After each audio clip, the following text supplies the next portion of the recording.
예, 여러분 안녕하십니까? 선교 현장에서 오늘 일과가 이제 마쳐지고 또 오늘 말씀으로 저희 예수님의 말씀을 묵상하면서 또 오늘 하루를 저무는 시간을 우리 주님과 깊은 교제의 시간을 나누기를 원합니다. 오늘 15분 동안 시간은 매우 짧지만 전체적으로 영적인 구속사에 흐르는 그 싸움에 대해서 잠깐 우리가 한번 정리라고 할까요? 한번 우리가 묵상해 보도록 하겠습니다. 성경 66권 중에 가장 우리를 슬프게 하는 비극의 장은 창세기 3장입니다.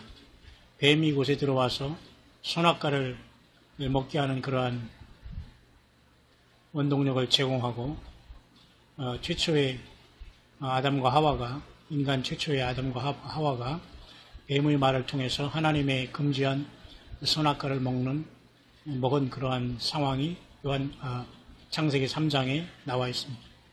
이건 모든 인류의 트레주지, 다시 말해서 그 비극이라고 볼 수가 있습니다. 그러나 하나님께서는 이것을 전화의 복이라고 할까요? 그러나 그 전화의 복이라는 말은 굉장히 약하지만 어쨌든 주님이 친히 사람으로 이 땅에 오셔서 그 피로 인간을 구속하시고 영원으로 우리를 이제 이끌어 가시는 하나님의 구속사는 이제 곧 완성될 것입니다. 구속이라는 말은 영어로 redemption, 다시 산다는 겁니다. 값을 주고 repay, redemption, 다시 모든 대가를 지불하고 도로 가져온다는 뜻이 있지 않습니까? 구속이라니.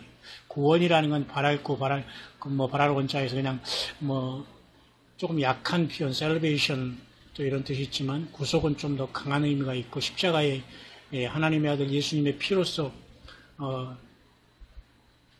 우리가 그리스도 예수 안에서 이미 창세 전에 예정된 자들로서 주님께서 우리를 구속하셔서 영원한 세계로 우리를 이제 이끌어 가시게 될 것입니다. 그래서 영적 전쟁은 우리 사람에게 특별히 하나님께서 본격적으로 보여주는 것은 이와 같이 창세기에 이렇게 3장에 나오고 있습니다. 특별히 이것을 우리가 원시복음이라고도 하지만은 우리가 그런 어떤 신학적인 표현을 쓰지 않도록 하겠습니다. 이렇게 내가 너를 여자와 원수가 되게 하고 너희 후손도 여자의 후손과 원수가 되게 하리니, 주님은 지금 여기에서 사람과 뱀에게 뱀을 앞에 놓고 두 가지 큰 줄기에 하나님의 명령을 하달하고 계십니다. 너로 여자와 원수가 되게 하고 너희 후손도 여자의 후손과 원수가 되게 하리니, 여자의 후손은 내 머리를 상하게 할 것이요 너는 그의 발꿈치를 너는 여기서 사단이고 여자의 후손 그리고 여자는 인간을 얘기하는 겁니다. 그리고 사단도 또한 사단이 쓰는 인생 중에 얼마간의 그러한 사단에게 넘어간 자들도 있겠죠. 마치 사단이 될 때에 천군 천사의 3분의 1을 우리는 타락시킨 걸로 봅니다. 그것도 정확한 뜻은 아니지만 성경에 그것을 보면서 우리는 그렇게 봅니다. 그래서 이 뱀은 먼저 인간이 타락하기 전에 먼저 이렇게 하나님을 거절한 존재로 이렇게 갑자기 등장하고 있다는 걸 보면서 영적인 싸움은 인간을 만든 뒤로는 더 치열하게 이렇게 이루어지고 있지만은 그 전에도 이렇게 하나님과 피조물인 사단과는 어떤 싸움의 대상은 되지 않지만 피조물이 자유의지를 가지고 하나님을 대적한 그 어떤 인간 창조 전에 어떤 그런 천상의 어떤 반란이랄까 이런 것이 분명히 있었다고 우리는 성경을 통해서 우리가 어렴풋이 알 수가 있습니다. 그 내용을 두 가지만 한번 우리가 볼 수 있도록 하겠습니다. 한 가지는 이사야 우리가 14장에서 찾을 수 있습니다. 이사야 14장에 보면 사단 마귀가 12절이죠. 너 아침에 아들 계명성이 어찌 그리 하늘에서 떨어졌으면 너 열국으로 푼 자에 어찌 그리 땅에 지켰는고 내가 내 마음에 이르기를 내가 하늘에 올라 하나님의 뭇별 위에 나의 보좌를 높이리라. 내가 북극 지폐의 산 위에 자정하리라. 가장 높은 구름에 올라 지극히 높은 자와 비기리라 하도다. 자, 이것은 어떤 사람이 하는 말이 아니죠. 이것은 어떤 영적인 영물이 하는 말이라는 것을 알 수가 있습니다. 우리는 당연히, 그죠?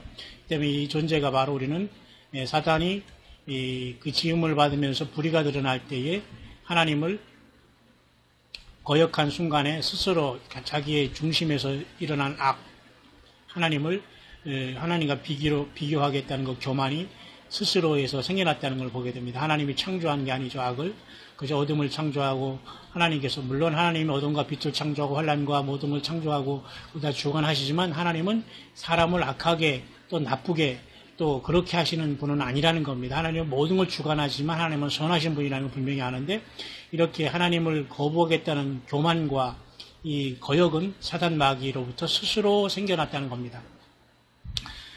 또 하나 더 우리가 알 수 있는 성경 구절 중에 하나가 에스겔서 28장인데요.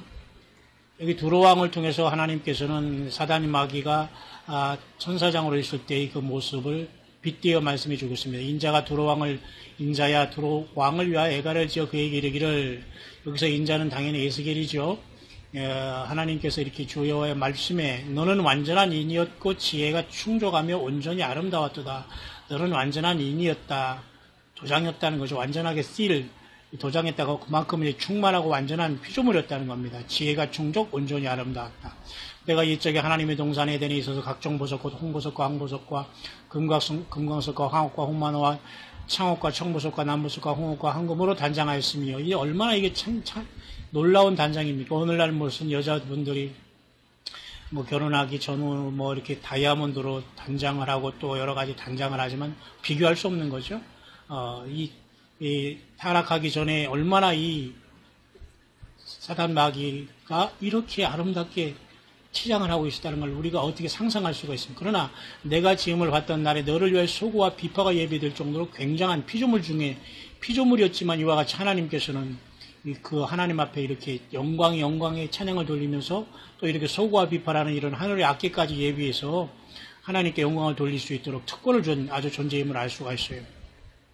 근데 여러분, 여기 잠깐 제가 언급하고 싶은 것은, 제가 지금 언급하는 것은 영적인 전쟁에 대한 전체적인 아웃라인을 잠깐 설명하는 것입니다. 여러분에게 내가 옛적에 하나님의 동산 에덴에 있어야 때 이 옛적에 하나님의 동산 에덴이라는 것은 우리가 말하는 아까 얘기했던 창세기 3장에 여기 있었던 우리 인간에게 뱀이 들어와서 에덴 동산에서 타락시켰던 그 에덴 동산과는 사실은 다른 존재, 다른 것으로 봅니다. 이것은 하나님의 보좌를 상징할 수 있습니다. 내가 옛적에 하나님의 동산 에덴, 이 옛적에 하나님의 동산 에덴은 3장에 있는 에덴과는 다른 것으로 봅니다. 왜냐하면 보세요. 여기 보면 각종 보석, 홍보석과 황보석과 이런 금광석과 이런 곳에 왕래하였고, 또 보세요. 여기 보면 너는 덮는 그룹, 너 덮는 그룹아, 그러므로 내가 너를 더럽게 여기 하나님의 산에서 쫓아내었고 화강석 사이에서 멸하였도다.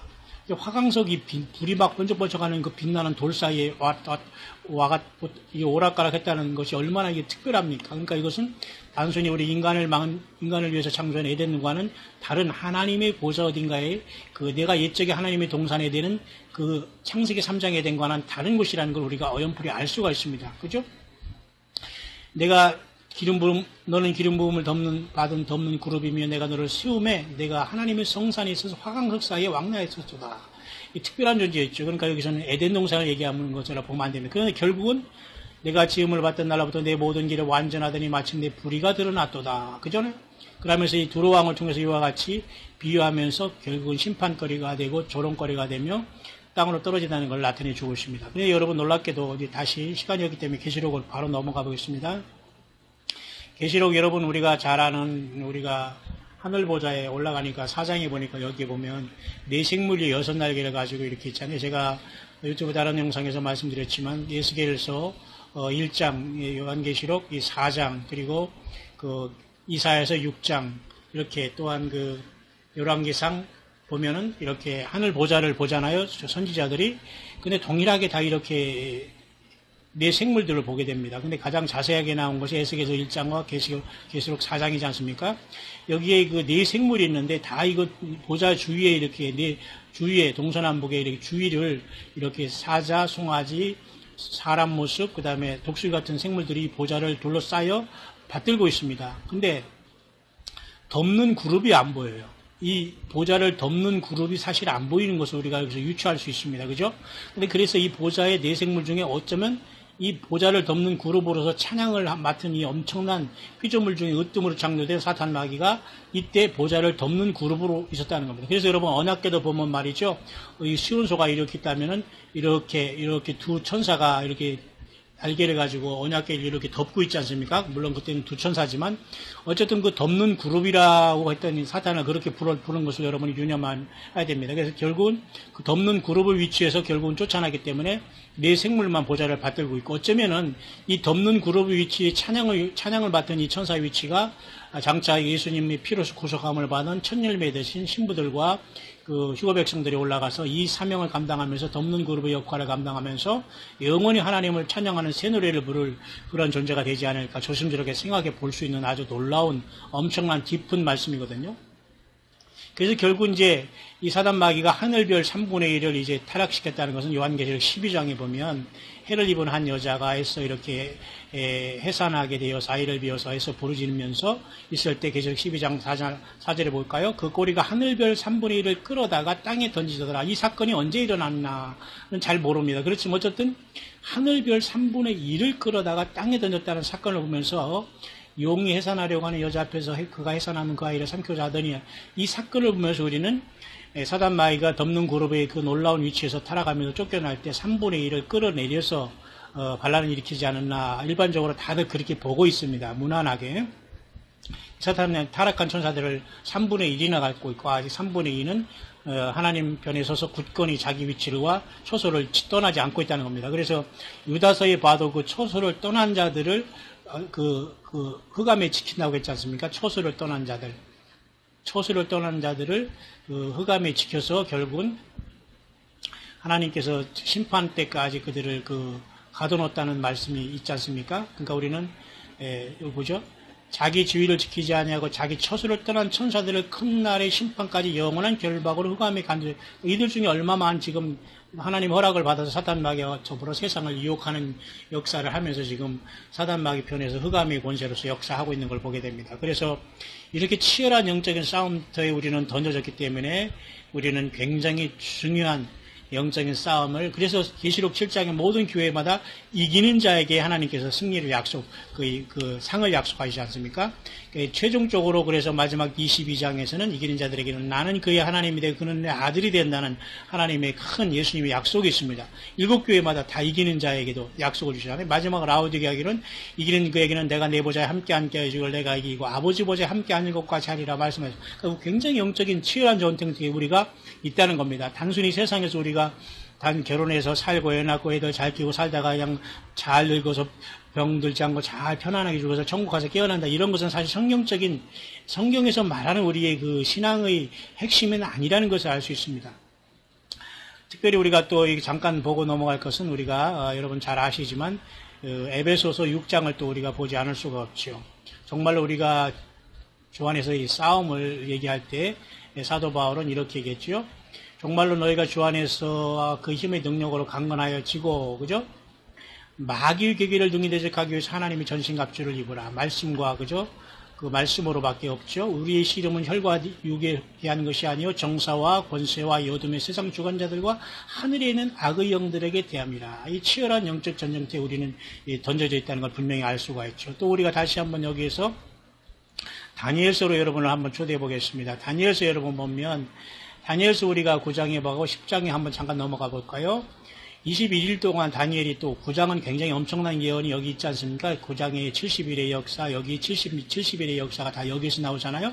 마지막 한일의 환란도 다 여기서 나오는데요.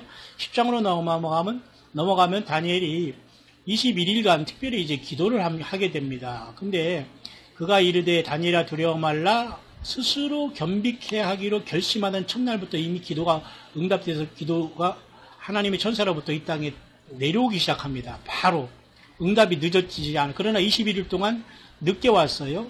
이 미가엘 천사장이 도와서 가브리엘 천사가 왔는데 이렇게 영적인 엄청나게 치열한 전쟁터에 우리는 와 있다는 것을 생각하면서 오늘 우리가 이 믿음 생활을 감당할 때라고 저는 확신하고 있는 겁니다. 그래서 지금은 계시록 13장의 예와 같이 사단 마귀가 적그리스도를 세울 직전에 있고 교회는 사장의 열린 문으로 떠날 시간이 있다는 걸 여러분 생각하면서 끝까지 치열한 영적인 전쟁에서 예수님과 성령님과 동행하다가 함께 들림받는 저와 여러분들 되시기를 바랍니다.